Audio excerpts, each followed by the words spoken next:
back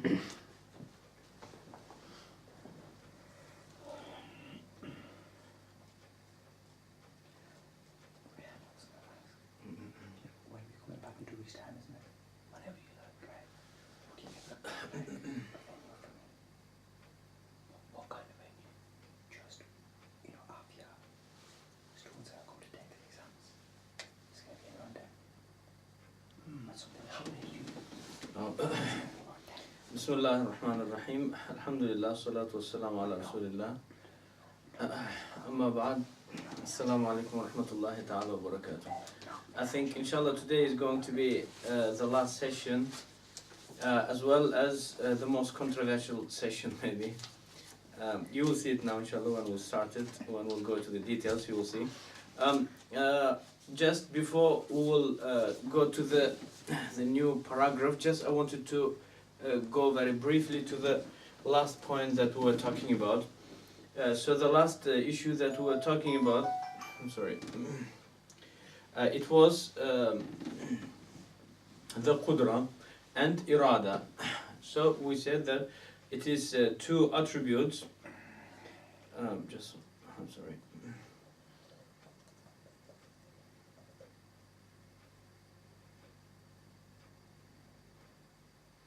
So it is two attributes, and it will be only relevant to the mumkinat, okay? And the rest of the attributes, inshallah, you will see today that it will be relevant, means connected or reacting with all of them three category of existences. So it is wajib, mustahil, and mumkin. Just to clarify for one more time, because if qudra and irada, let's suppose, because some of you may ask me, so when we say that the qudra and irada of Allah subhanahu wa ta'ala will not be reacting with mustahil and wajib, isn't it that we are limiting the will and the power of God? I say no, that is not necessary, because if you just think further about your statement, if we say that qudra and irada will be reacting with wajib, so then you have to accept that God can create another God. Okay, so we say that is wajib as well as mustahil, because existence of God is wajib. So if irada can react with wajib, means God can create many other gods, not only one but many other gods, because existence of God is wajib. We say that is incorrect. Why? Because we say qudra and irada will never react with wajib, as well as mustahil. Okay, so what is mustahil? We say for the God to have a flesh, okay, and blood in his, for example, in the flesh in which he has. Okay, so that we say mustahil. Okay, so if it is mustahil, so then irada and qudra will not react with it. It is not connected to it. Or another thing from our life maybe. So we say a triangle, can it be square? We say that is mustahil. But can God make it to be square? So we say it's mustahil. Why? Because for triangle to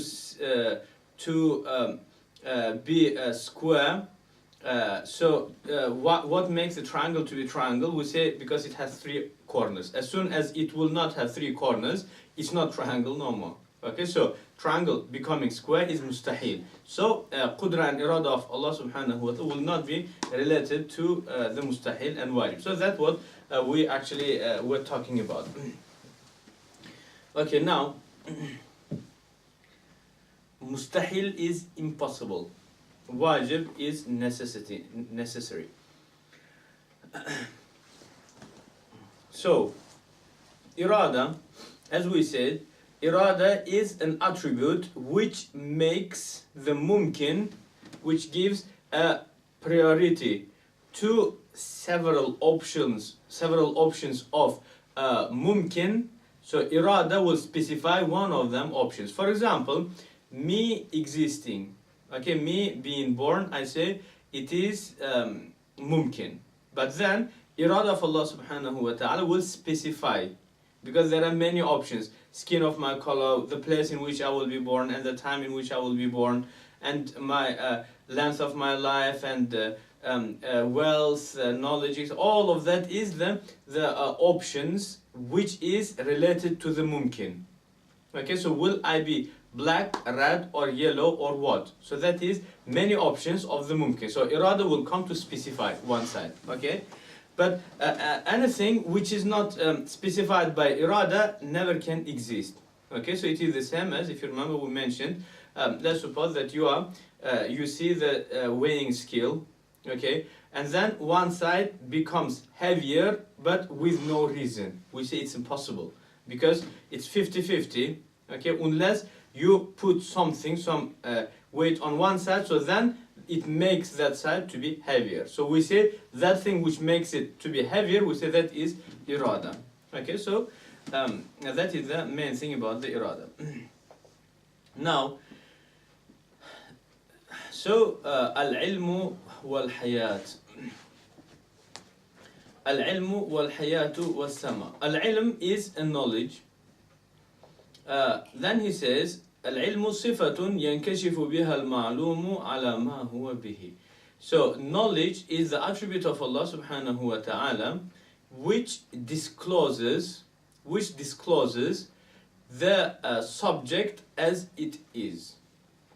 Okay, so for example, let's suppose that Zaid, or for example, John Smith is in the classroom. Okay, so knowledge will disclose that he is in the classroom. Okay, but then two things, just keep it in your mind. One thing is the knowledge which is azali. Okay, its existence is azali. So Allah knew whatever is going to happen, so there is nothing is changing. Okay, and the next is ta'alluq, the connection of that knowledge with the you can say things which is happening right now. Okay, so for example, I wasn't speaking for example on the camera just 10 minutes ago. So by me starting speaking right now, did anything in the knowledge of God change or not? We say no. Okay, so it is the same as you for example did read some story for many times, okay, and before that story happens, and then now you are reading it again, and then you know what is the person about whom you are reading right now is going to do in the next page. Okay, so by you reading the next page, nothing changed in your brain because you knew that already. Okay, but we do not compare it to Allah subhanahu wa ta'ala. So the knowledge of God is pre-eternal and nothing changes by the substances changing and coming into the existence and disappearing. So nothing changes. Okay, the next is al-hayat. Al-hayat is if you remember, I think I was asking here or not. So the meaning of the life is, someone said, I think life is when you breathe. Okay, and the second person said life is when you understand what is going around. So we say the meaning of life is it is an attribute which validates the function of the attributes. Okay, by another word, if I am alive, it means that I'm functioning. Okay, so all of my attributes are functioning. I see, I hear, I speak, I smell, I taste, I touch. Okay, I walk. So all of the attributes of mine are functioning. So that is the meaning of al-hayat. Okay, so in two words, the life is an attribute of Allah subhanahu wa ta'ala which validates, okay, which activates or validates the attribute, the rest of the attributes of Allah subhanahu wa ta'ala. The next two is sama and al-basar, pre-eternal hearing and pre-eternal seeing. Okay, so it's again the same thing. For example, the voices which is coming right now, it wasn't there before, but Allah did hear that even before it was created also. Okay, so that is one side, and the second side of the scholars said a pre-eternity of hearing before the voice happening, it will be in the form of knowledge. Okay, but when it will come into the existence, then it will be converted into the form of the hearing, but without any attribute changing. Okay. Now in here we have just small strange thing, because as you know, Asharis, they say that hearing and seeing, it is two attributes which is related to everything. Means colors could be hearable by God, as well as the voices are visible by God. Okay, but if you go to the main texts of the Asharis, so there will be some extra detail which we are missing most of the time. The first thing is the earliest Asharis, they used to say that it's only the vision that is reactable with everything. Okay, but what about hearing? Hearing is its attribute which reacts only with the voices. Okay, but hearing, does it react with the colors? So the earliest ones said no, but the latest ones, Imam Ghazali, all of them said yes, it does react with both. So hearing can catch the voices as well as it can catch the colors, as well as sight, vision, it can catch the colors as well as it can catch the voices also. Okay, and in here, as you know, we do have small disagreement with Mu'tazila in terms of the visibility of the of everything, because they say the reason of the visibility is substance, means the qualities of the substance, accidental of the substances. Okay, so for example, we say the shape of the substance is an accidental, or its colors. Okay, so why we see, answer is from Mu'tazili side, because of the substance. Okay, but our answer is, why do we see? Answer is because it exists. Okay, so anything existing, according to both of Maturidis and Asharis, anything existing is hearable and visible. Okay, inshallah, if you just keep it in your mind, inshallah, it will help you a lot. Now, if you remember but does it mean that it is something specific to God? We say no. It is not only specific to God, but anything existing is hearable and visible. Okay, but then why do we not see? I mean, why we do not see the, for example, voices? Okay, we say because Allah did specify our vision with the colors. Okay, but then why Allah does see the voices? Because we say Allah is wajib and irada cannot be connected to the wajib. So there is nothing which could specify God, but there is God to specify us, to limit us. Okay, as well as in Yawm al-Qiyamah that limitation will be released. Okay, so we say because the main reason of the visibility is existence. So God exists, so that's why He is visible. Okay, in here, just small, you can say, step back, which is coming between Sheikh Abu Mansur al-Maturidi, okay, as well as Sheikh al-Islam al-Hasan al-Ash'ari. Sheikh Abu Mansur al-Maturidi says, existence is the reason of visibility, but existence is not the reason of being hearable. Okay, and Sheikh Abu al-Hasan al-Ash'ari opposes. It is exactly other way around. And so from there, the further disagreement arises. So, is the speech of God hearable or not? Because as you know, Sheikh Abu al-Hasan al-Ash'ari did expand our principle where we said anything existing is visible, so he said, so anything existing is hearable also. Means the speech of God exists, means you can hear it. Okay, so it is that disagreement that happened between Sheikh Abu Mansur al-Maturidi and Abu al-Hasan al-Ash'ari. Inshallah, now we are going to talk about al-Kalam, so we will talk about it in more detail there. So, that is the meaning of hearing and seeing. Okay, so as long as something exists, so it is visible by ijma. But is it hearable also? So, the earliest Ash'aris, okay, as well as Sheikh Abu Mansur al-Maturidi said no, but Abu al-Hasan al-Ash'ari by himself said yes, so that is the position of the latest Ash'aris.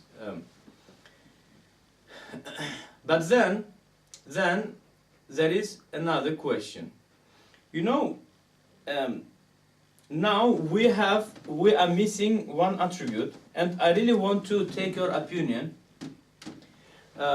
So if you can just give me only one answer, each of you. You know, we have something which is feeling, not feeling like inside, but feeling in terms of when you are touching. So for example, you feel heat, you feel smooth, you feel cold, okay? So, or sticky, all of that is feeling. So, does God have feeling or not? So, I want you to give me your answer. For example, when you put your hand, okay, so you actually feel that it is cold, okay? Or you feel that it is sticky, okay? So, does God have that attribute or not? If you can just give me an answer, please, each of you.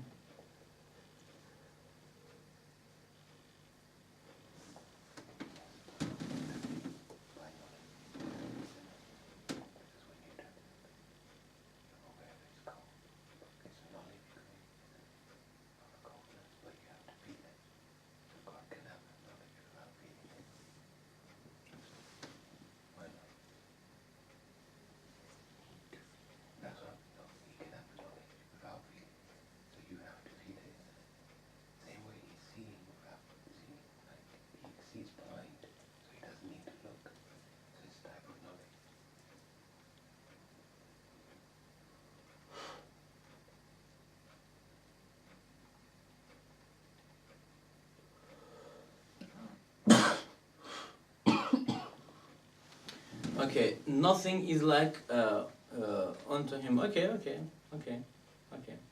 Nothing is in his likeness. I would thank you for your answer, but I would expect this answer from everyone, but not from you actually. No, because of the conversations that we had before.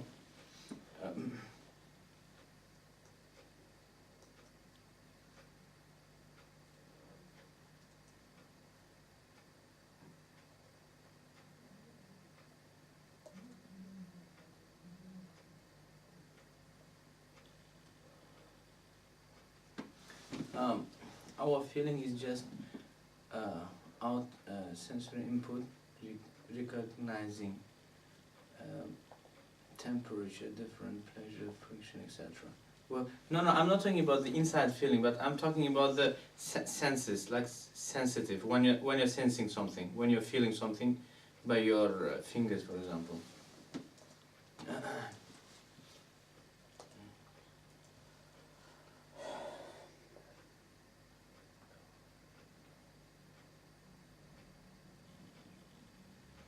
Okay, so you say that if Allah can see hearable things and hear the visible things, so then why He can not see the feelable things or hear the feelable things? Okay.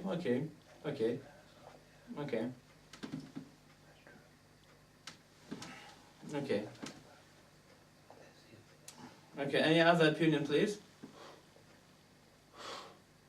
We feel matter there.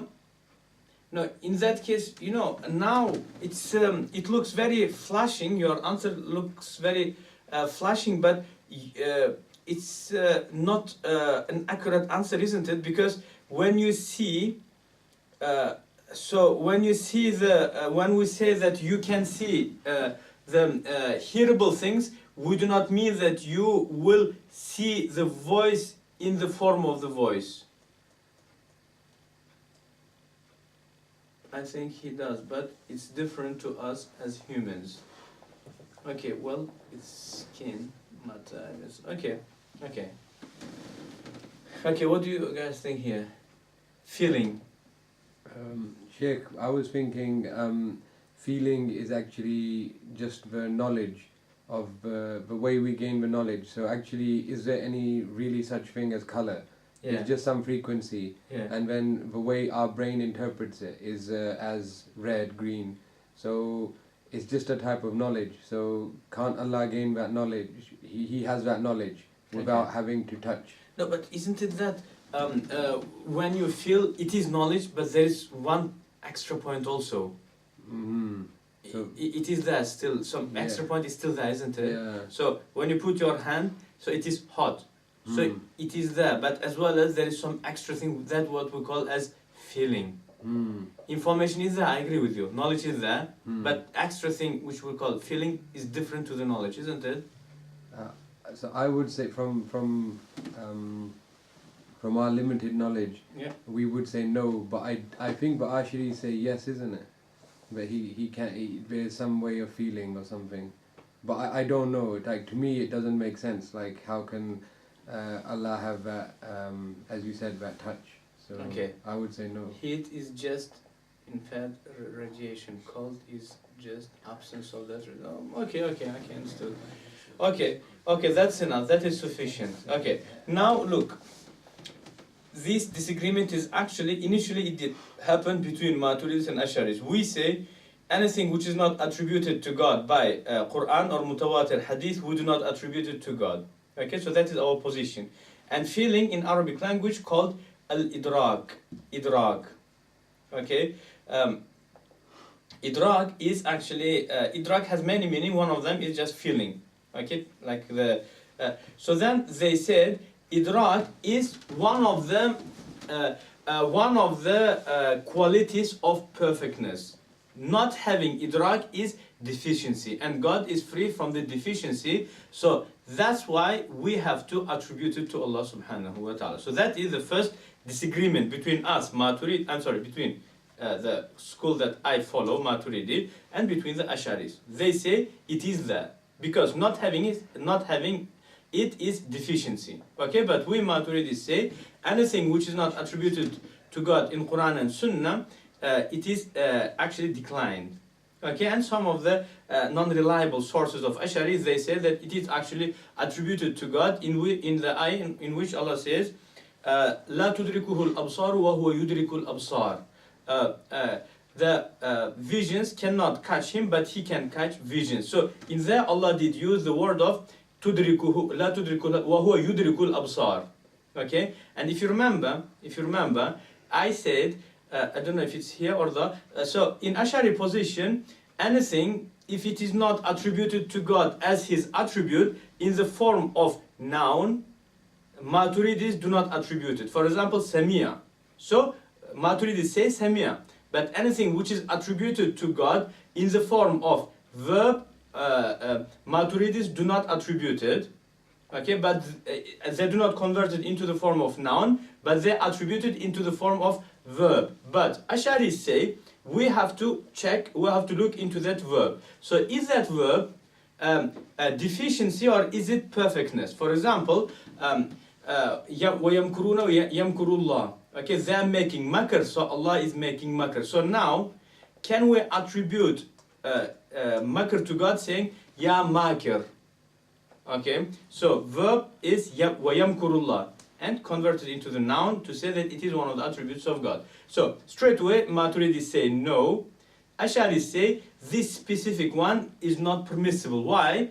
It's not because of its verb, but because its meaning is deficiency. Because making makr is evil, and God is not an evil. Okay, but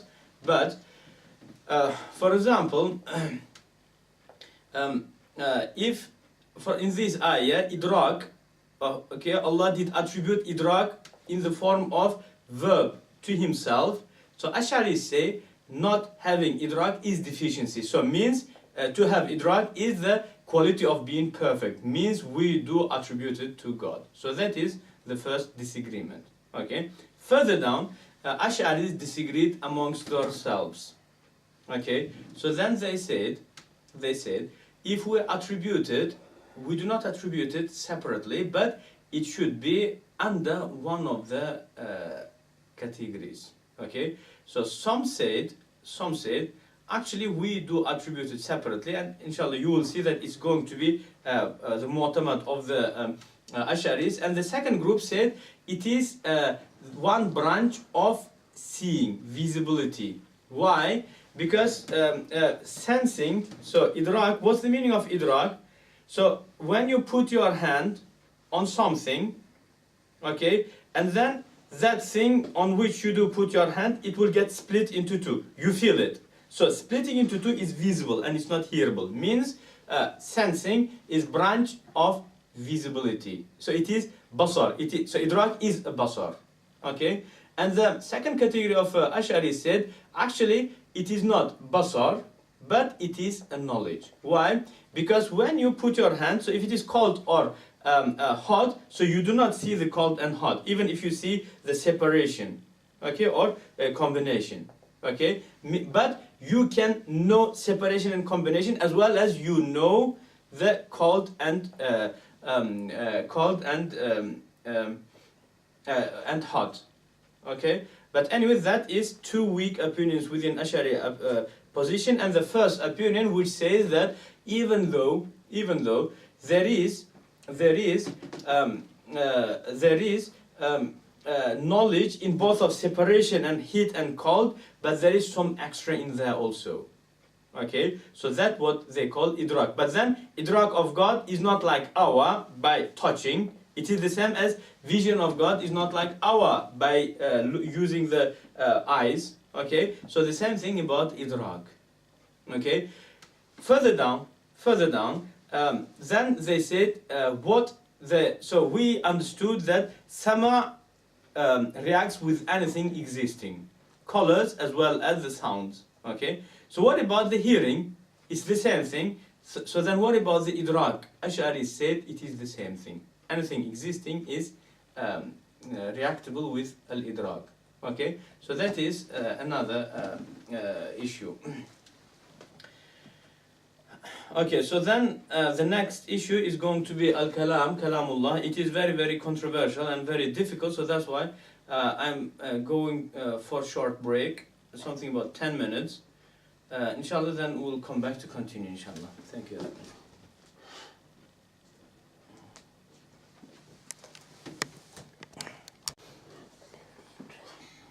Yeah, it will.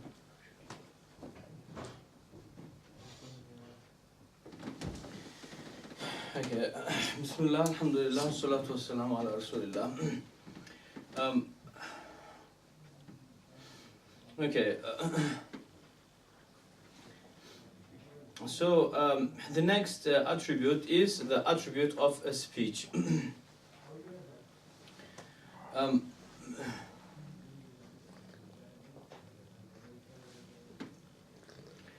Okay, so in terms of attributes of speech, Imam al-Sanusi says, الكلام الأزلي هو المعنى القائم بذاته المعبر عنه بالعبارات المختلفات المباين لجنس الحروف والأصوات المنزه عن البعض والكل والتقديم والتأخير والسكوت والتحدد أو التجدد واللحن والإعراب وسائر أنواع التغيرات المتعلق بما يتعلق به العلم من المتعلقات. So first of all, the attribute of a speech is related to anything that knowledge is related to. Okay, so it is related to the mumkin and wajib and mustahil, everything. Okay, that's one thing. The second thing, in terms of it is one of the most tricky parts of ilm al-aqeeda. So in this part, many people have been misguided. Okay, so ilm al-kalam is not, the sifatul kalam, the attribute of speech, attribute of speech. Before going into this, we have to understand what speech is. If you can just give me an answer, please, very short one. When we say speech, what do you understand? Speech.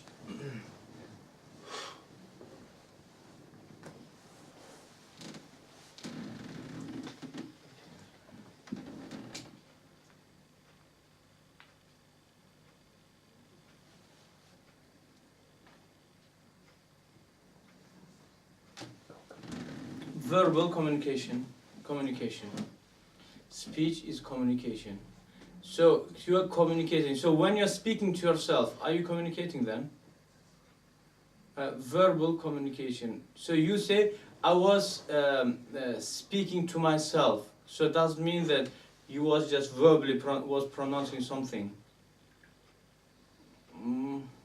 Giving information. Speaking. So speaking is giving information. So again, the same thing. When you are thinking in yourself, they say, I'm speaking to myself. So are you giving information to yourself then? Speaking. Okay, interesting. Anything else? Yeah, here, what do you think? Speech. I did read somewhere that it's like similar to what you said. It's a dialogue of yourself in your soul, some kind of dialogue in your mind, so that is a speech. Okay. So I'm talking to myself, Yeah. or not even in mind, like in the soul. So Yeah. this is a speech. Yeah. So whether someone can hear it or not, it doesn't matter. Or even if it's not with other people, it can just be with yourself. So internal dialogue. Okay, makes sense. What do you think? What is Yeah, speech.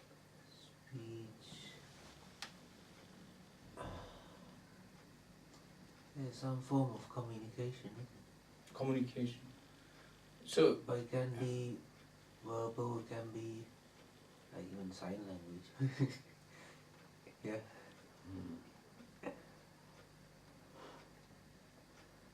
I'm sorry, it's so bad to be shared, speech is, okay, there are, normally when we discuss, so when we say speech in a normal language, we mean three things. Okay, so the first thing is speech is verbal pronunciation. That is one thing. The second thing is, as you know, this speech is coming to connect you with someone else. So this verbal thing is not the main meaning of speech, because the mute people, they speak like that. So voice and letter is not the meaning of speech, but it is expression of the speech. You are expressing the speech. Means speech is something different. You are transferring the speech. Am I right? Because the transformation of this or transferring the speech could be by voice and letters or by movements. Or if you are even normal people from far, they do means I'm fine, okay? Or this. Or they will do means I'm going to kill you, okay? Or this.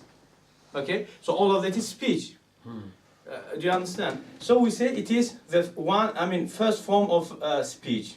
But it's not a speech, but it's expression of the speech. So one is voices and letters, and one is movements. Okay? But that one is not speech, the real speech is not that one. But it is you are expressing the speech, transforming the speech. So what is the speech? The second meaning, which is a bit further. So before speaking, you think to put it in order in your mind. Am I right? But then, this is another equipment to express the speech on the correct order. For example, you want to say, I want to eat a pizza. So this, I want to eat a pizza, it will be inside, but then to make it in understandable form, you put it in the context. And putting in context is not the responsibility of the tongue, but the mind.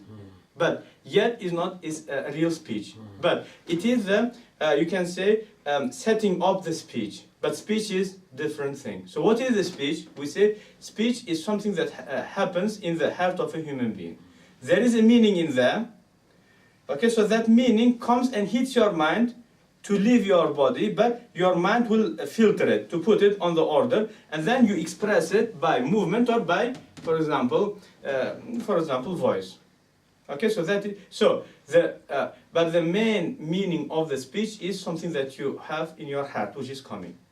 That is with human being, but nothing looks like Allah subhanahu wa ta'ala. So we say speech, it does not mean the verbal or you can say the expression of the speech by, you can say, movements or by moving the tongue or by making some certain voices. But that is only a translation of the speech, which is your attribute. Okay, so we say, according to the Ash'aris, speech is, as well as Maturidis, speech is not a letter. Speech of Allah subhanahu wa ta'ala is not a letters. Why? Because letters and voice is created. Okay, for example, what's the voice? It could be either Hebrew, Aramic, Syrianic, Urdu, Arabic. Quran is Arabic. Okay, so then Arabic language is created. Okay, so if you say that Arabic language is the speech of God, so now you have to accept two impossible things. One of the two impossible things. Either you have to say that each of us have one attribute of God, because we can speak in Arabic, or God has a created thing. So is our speech is uncreated, or is his speech is created? Which one of them two? To avoid it, we say Arabic language is created, and that is not the speech of God. Okay, so that is one thing. So we say, because in here he says the speech of God is not a letters and it's not voice. Okay, and as you know, in here we disagree with Salafis. So Salafis say the speech of God, which is the attribute, is actually letters and it is voices. Okay, so even the same, for example, speech of God, according to the Salafis, and there was very extreme type of Hanbalis, they say when it will be written on the paper, for example, let's suppose that here is Quran, for example. Okay, so there is ink and paper on which Quran is written by the ink. So they say ink and paper is not created also, because it is speech of God. Speech of God is not created. Okay, so we say ink is created and paper is also created, but speech of God is not created. Okay, so that is one thing. As well as the speech of God does not have a beginning or end. It's because it's obvious. Why? Because God does not have a beginning and God does not have an end also. But it doesn't mean that God is all the time speaking, saying, how are you doing? Are you okay? Doing this? It's not that. Because we said that, how are you doing? Are you okay? It's not a speech, but it is expression of the speech. Okay? So, when we say God speaks all the time, we don't mean that God carry on saying, oh, how are you doing? It's not that. But the attribute of God is all the time with God. Means it's not taken off, even for a second. Okay? So that is the most important thing. As well as, you cannot say that the attribute of God, speech, it has parts. Okay? It is one whole. Why? Because nothing of God is detachable from each other. So when you say it has parts, means something of God is detachable. Okay? Anything is detachable is created. Okay? So we say all of the attributes of God is uncreated and non-detachable. Okay? So speech of God does not have a parts. Okay? As well as the speech of God is not something that has refreshment, is not refreshed. So God was silent, and after a short while, He will refresh the attribute. Attribute of God is perfect. Okay, as well as attribute of Allah Subhanahu wa Taala, which is speech, it does not have an accidentals. Okay, so what's the meaning of accidental? Voice is accidental. Okay, as well as the equivalents, all of them are accidentals in terms of the attribute of Allah. So Allah is free from all of them things. So now, what is the meaning of speech of God? We say it is attribute of Allah Subhanahu wa Taala. It will be connected to with anything with what the knowledge of Allah is connected with. Okay, so Allah speaks about the wajib and mustahil and mumkin, because that's what the knowledge of Allah is reacted with. Okay, so that is the thing. Okay, so now definitely it should cause some problems with here, I mean with the brothers here. If you can just if anyone didn't understand it, I'm ready to answer the questions. You can come online on microphone if you want to.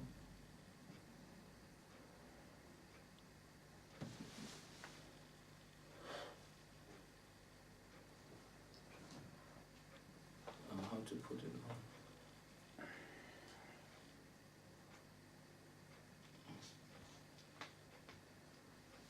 Yeah, it is the microphone is on.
Speech is not produced from the internal, does it remain a speech? I was speaking.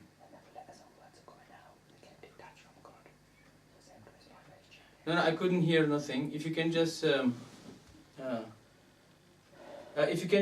come back to the microphone again, please.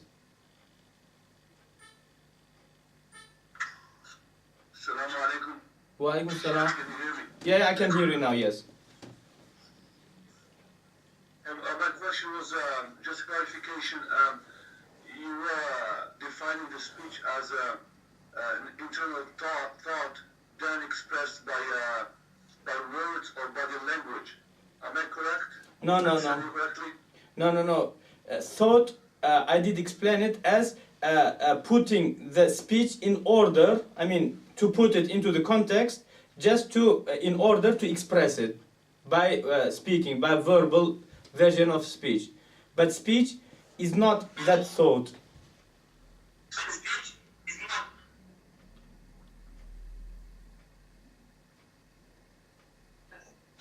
I'm sorry, I didn't get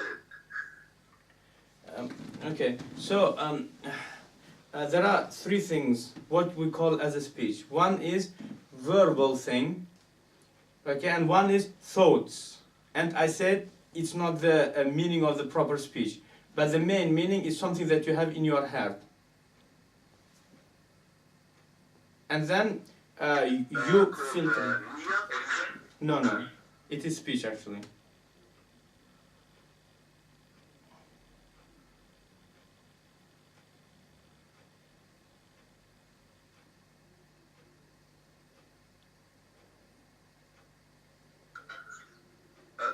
So it's not intention or niyyah? No, intention is different. Sheikh, you could give an example, like you know what you gave, like an example of it, so how the three processes occur when you're doing something like sitting down. Okay, now for example of one thing. Now, when I did deliver a speech, before you did switch on your microphone, so while I was speaking to you, you was replying back to me in your head. And when you did switch on your microphone, your brain did sort out that speech that you have in your head by making it understandable by language, you know, that we call English. Okay, so that process was thought, process of thinking, which made your speech to come in order. So object comes first, then verb, then noun, then etc., you know. And then you did perform it. But what is the speech? The speech, so when I was talking to you verbally, so you was replying in your heart, you know. And then your brain did sort it out to put it into the English grammar. Then your tongue did perform it. Okay, so that is the speech. I got it now.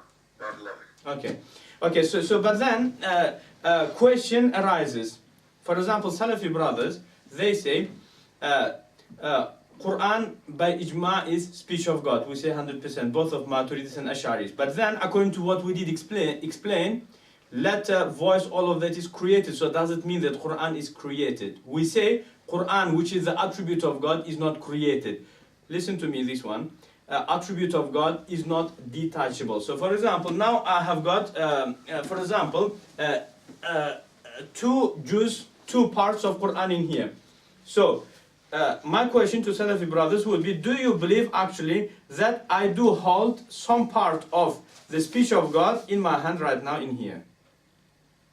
Okay, so does it mean that parts of God is detachable from Him? So if they say no, so then I say to them, now you came back to what I said. You know? But if they say yes, so in that case I say, then why do you disagree with Christians? Because they are making exactly the same statement as you are doing. Okay, because they say also some attributes of God went into the flesh. So going into the alive flesh is better than going into the dead papers.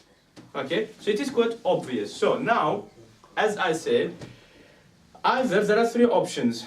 So either you say that our attribute, Arabians, we as Arabians, our attribute of speech is uncreated, means we are gods in our attribute of speaking, or God's attribute, which is speaking, is created.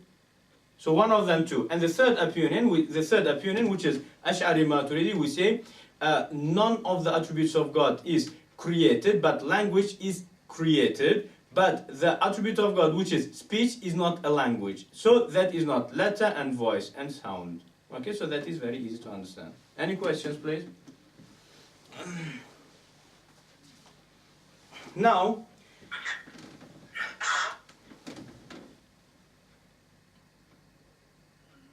One more question, Sheikh. yeah. When Allah Azza wa Jal spoke to Musa, how did Musa perceive the speech of Allah? Okay, excellent. Thank you very much. And when Allah said,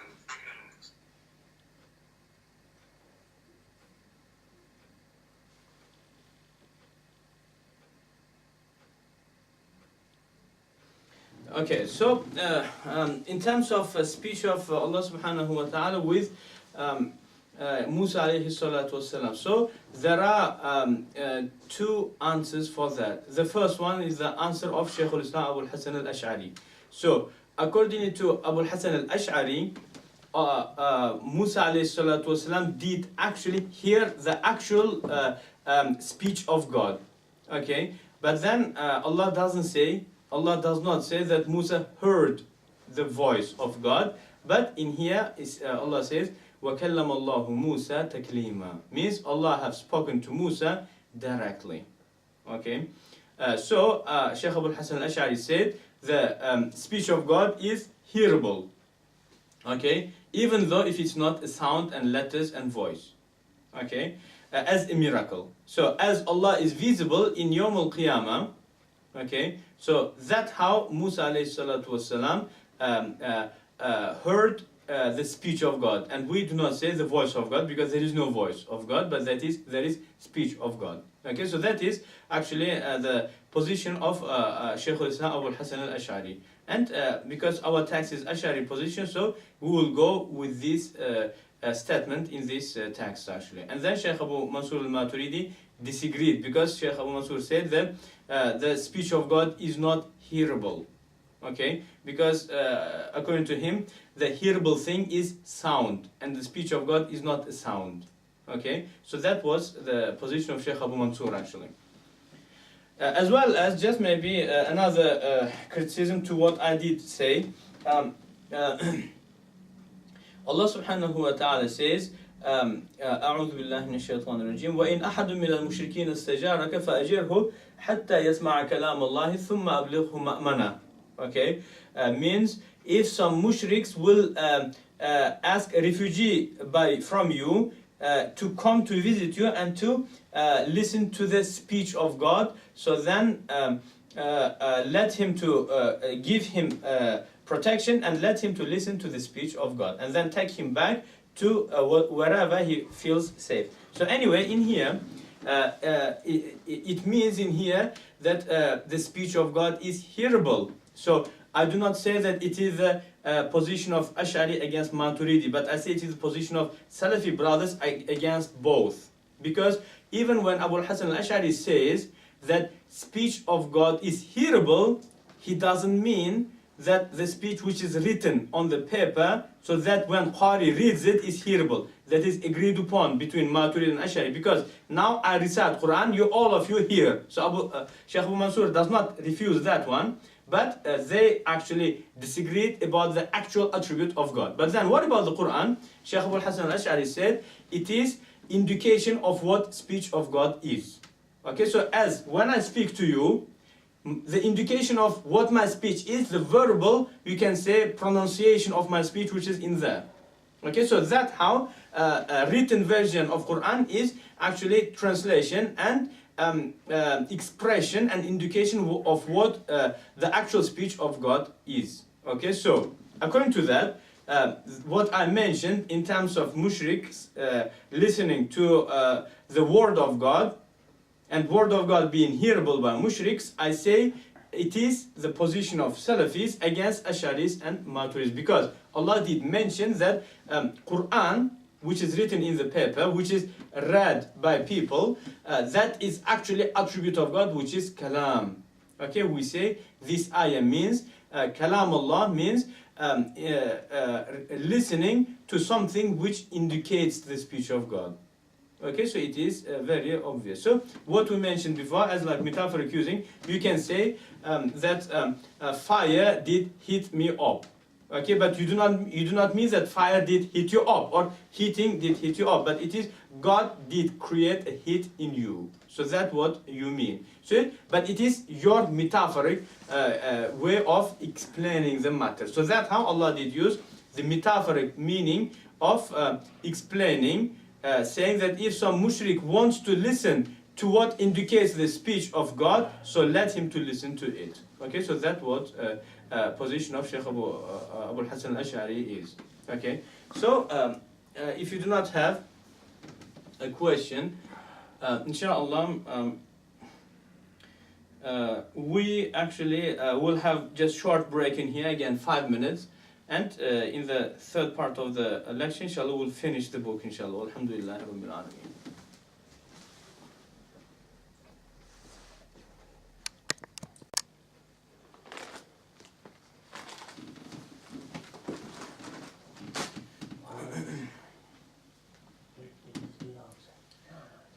Bismillah ar-Rahman ar-Rahim. Alhamdulillah, salatu wassalamu ala Rasulillah. Okay, so inshallah is going to be the last session for these texts, inshallah. So because just before the break, if you remember, I said that we both of Maturidis and Ash'aris, we do believe that the speech of God is one. The speech of God is not separable and is not detachable, and it is not something that you can make it into the parts. Why? Because we say that God is one, but not in order of the numbers, but in terms of being unique. Okay, so everything is unique. So anyway, now question rises. So isn't it that, for example, when you speak as a human being, so you either question, you order, you ask, you inform, okay, or you guess. So many types of words, okay. But then when you say that the speech of God is one, so does it mean that it is only orders? Or does it mean that it is only prohibitions? Or does it mean that it's only questioning or asking? So which one of them types? We say, when we say that speech of God is one, we do not mean that it's only order. We don't mean that, okay? But we mean that the speech of God is one in order that in terms of Allah informs, Allah orders, prohibits, forbids, okay, questions, challenges, etc. But there is no separate speech, separate attribute for each of them parts. So there is no one speech of God which is order, and then another attribute which is again speech, which is questioning, and another, we don't say that. Okay, so speech of God is one and it is unique. Okay, as well as we realize that the speech means questioning, informing, setting up some new prohibitions and orders and commands. Okay, so that's what he says. والكلام ينقسم إلى قسمين وإلى خبر وإنشاء. So he says the speech to be split into two. Okay, but it doesn't mean that it is the parts of the speech of God, because there is no parts, but there is only one speech. Okay, which is unique. So it's either informing or either insha means setting up. Okay, setting up means questioning, ordering, forbidding, challenging. Okay, so informing is so in normal Arabic language, when you say khabar, informing means it is a statement for which you can say yes or not. But a setting up is a speech, it is a statement for which you cannot say yes or not. For example, Allah says, pray. You cannot say yes or not. But Allah says, for example, Muhammad sallallahu alaihi wasallam is a prophet. So we say yes and other people say no. Okay, so that is the meaning of khabar and insha. As well as al-khabar, it is the meaning of khabar is something that you can say yes or not, but setting up, it is type of speech on which you cannot say yes or not, which is impossible to be right or wrong. Because when you say, where is something? So your question cannot be right or wrong. Okay, it needs to be it needs to be answered. But if you say there is something happened, so it could be right or it could be wrong. But as you know, we as Maturidis, we say the speech of God does not include the part of lie. Why? Because lying is deficiency and God is free from deficiency. Okay, and then the meaning of being right is, so he says والصدق عبارة عن مطابقة الخبر أو عن مطابقة الخبر لما في نفس الأمر خالف الاعتقاد أم لا.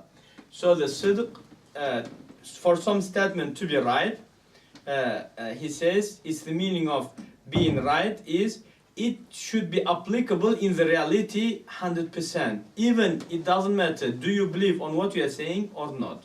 For example, let's suppose we do say that Muhammad sallallahu alaihi wasallam is prophet, and in the reality he is a prophet. Okay, but that doesn't matter. Do you believe on what you say or you do not believe? For example, some hypocrites say that Muhammad sallallahu alaihi wasallam is a prophet. So what he said in the reality is right, but he does not believe. So we say, for the truthness of the statement, belief on what you are saying is not important. Okay. It's again other way around. It is on the other hand, al-kadhib عدم مطابقة الخبر لما في نفس الأمر وافق الاعتقاد أم لا. So the false statement is something which doesn't have its reality, which does not have reality. Okay, which is not in the reality. It doesn't matter. Do you believe that or you do not believe it? Okay. So that what is the sidq and kadhib is. But again, as I say, we Maturidis, we do believe that logically as well as religiously, speech, lie of God is impossible. Okay, but Ash'aris say it's only religiously that is impossible. Okay, why? Because logically, our brain is disabled to say what is deficiency and what is the meaning of being perfect. Okay, but inshallah this is a bit complicated issue. Inshallah in the future lectures, inshallah we will dig into it a bit more. Okay, but anyway, religiously both of Maturidis and Ash'aris agreed that it is impossible religiously. And then the next is, well, amana. What is the meaning of amana? So he says, حفظ جميع الجوارح الظاهرة والباطنة من التلبس بمنهي عنه نهي تحريم أو كراهة. Amana is to keep yourself externally and internally from the things which is forbidden, strongly, or you can say semi-strongly, if it's possible to be told. But there is some prohibitions which is as recommendations. Okay, for example, Rasulullah ﷺ forbidden us if we are sitting underneath of some shadow, and some part of us is under the shadow, and some other part is under the sunlight. So Rasulullah ﷺ forbidden us to sit like that. So he said, either go out under the sunlight or either go into the shadow, all of you. Okay, so we say it is prohibition, but it's not a strong prohibition or semi, you can say, tahrim prohibition, but it is just recommendation, just for our health matters. Okay, so if you do not implement this prohibition, we cannot call you that you lost the amana. Okay, so that is this. And then he says, well, khiyana, the meaning of khiyana is عدم حفظهما من ذلك. Means when you are doing khiyana, it is when you are not protecting yourself internally, okay, in terms of your thoughts and your head, or externally in terms of your limbs, from the prohibitions of haram and prohibitions of karaha tahrima. Okay, and after that author says وَبِاللَّهِ التَّوْفِيقِ, and Allah is the one who is strengthening us or supporting us or backing us up to do a good. Walhamdulillahi Rabbil Alameen. So that is all about the foundations of the Ash'ari aqeeda. Just for one more time, what did we study in here?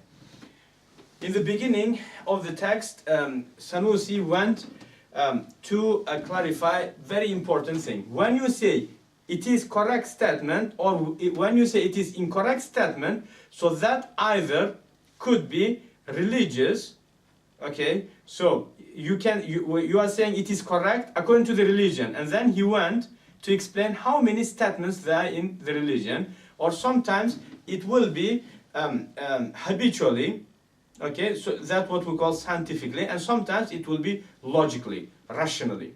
Okay, and then, so there are three types of judgments, either religious judgment, or either habitual, which is scientific, or either rational and theological statement. Okay, rational logic conclusion. Okay, and then author did go into the details, what could be right and what could be wrong, and all of the types of them, three types of the judgments. But then question, what about the emotional and cultural judgments? So author, as you can see, he didn't classify it as academical judgment, so that's why it is ignored. So during the academical debate, you cannot use the emotional or the cultural, or you can say sophistic judgments, because it is not classified as academical. So academical judgments are only three, either rational or scientific habitual, or either religious, and it has got its own types, which author did explain.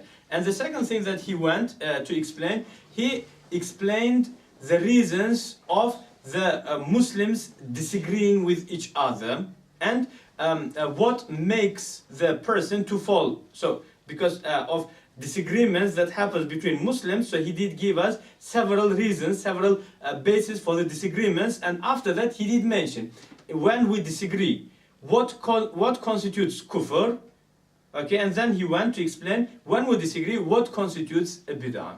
Okay, so then after completing that, he came back to the most important question in terms of the free will and free act of a human being. Okay, so then he narrated the Jabri and then Qadari, as well as he said Ahl Sunnah means Ash'ari, and then he didn't mention the Maturidi, but I did back up the Maturidi position. I did explain it there. Okay, and further he explained the existences, types of existences. So how many types of existence that we have? Okay, and if you know, so the existence that needs to be in something, okay, which is substance or accidental and etc. So 4 types of different existences, and after that he went to the pre-eternal existences, and then he did describe 7 of them, which is the Ash'ari position. Okay, and that is all about the Ash'ari foundation in the theology and aqeeda. And inshallah the next book is going to be 5 principles of Hujjatul Islam Abu al-Hamid Muhammad ibn Muhammad al-Ghazali radiyallahu anhu wa ardahu. Until then, inshallah, I leave you, and thank you very much for attending. And if you have any questions, you can email me. The brothers, they did set up my email on Deed Institute. I think it's just Atabek, just my name, at thedeaninstitute.com. So any questions, you can just email it to me. And most likely, we're not going to have no more sessions till when we'll restart the book of Imam Ghazali. I don't know if it's after 2 or 3 weeks, inshallah. As well as it was very short text, but it is that type of text you may read it within 5 days, but then you need at least a couple of weeks to carry on thinking and digesting the information that you did gain.